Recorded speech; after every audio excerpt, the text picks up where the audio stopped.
Hey Eagles, how are we? Today we are going to be talking about continuous line. Now, if I say the words continuous line, what do you think about? Okay, it is a line that is continuous, right? Continuous means it just goes and goes and goes and goes and goes. So to warm up, in front of you, you should have a piece of blank copy paper, and you should have a pencil, just a pencil. And what we're going to do to warm up our hand is put your pencil on your paper right now. Put your pencil on your paper. All right, whenever I say go, you're just gonna draw. Except your pencil is not gonna come off of your paper at all.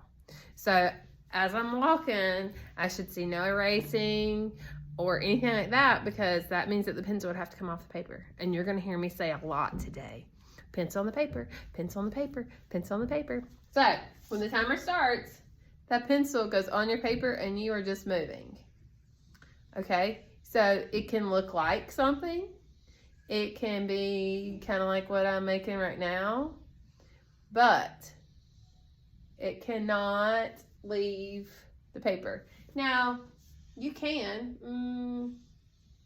I'm gonna make a heart, okay? Or a flower. A flower or anything that's got an organic shape that's coming from nature, it's going to be a lot easier for you to do. Okay, but see, my hand's still moving. I've had a lot of students, I'm gonna pull it off real quick. I've had a lot of students who got really creative with how they were going to do their artwork, and if they needed to transition from one side to the other, they just changed their value and they went really, really, really light. Or some of them are going right along the edges of the paper. So like a creepy crawly line to go up to the top. So our steps for the day. We are gonna practice on your practice paper, getting a feel for that. On the counter, I have laid out some examples of images. If you have something in your head, that's great. If you need to look at something, I've got those images. If you're not liking any of those, I've got some more that are back there in the buckets that you can pick from. You just got to be kind of quick because sometimes we like to look for a while. You're going to finish your practice. And once you feel confident, I'm going to let you move on to fancy paper. Remember, fancy paper is over by the paint. Once you get onto that, what should we put on the back of our paper? Name and your code, right? And then on the front, you're doing that continuous line. It's a line. It's a line, all right? And you want to activate all the space. So if I have a whole piece of paper, let me grab one. And I just draw this teeny tiny little heart right here. What am I gonna do for the rest of this? Like we always say, how am I gonna finish the story? What else is gonna be going on?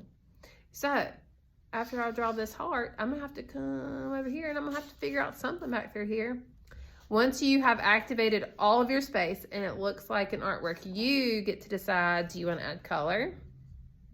Do you want to just keep it graphite? There are some examples on the inspiration wall and on the front board of some artworks that students have done.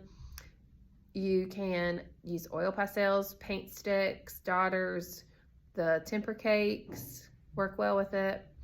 Color pencil markers, twistables, or like I said, you can just keep it just graphite, okay? But it should look like a finished artwork when we're done, okay? Can't wait to see what you make.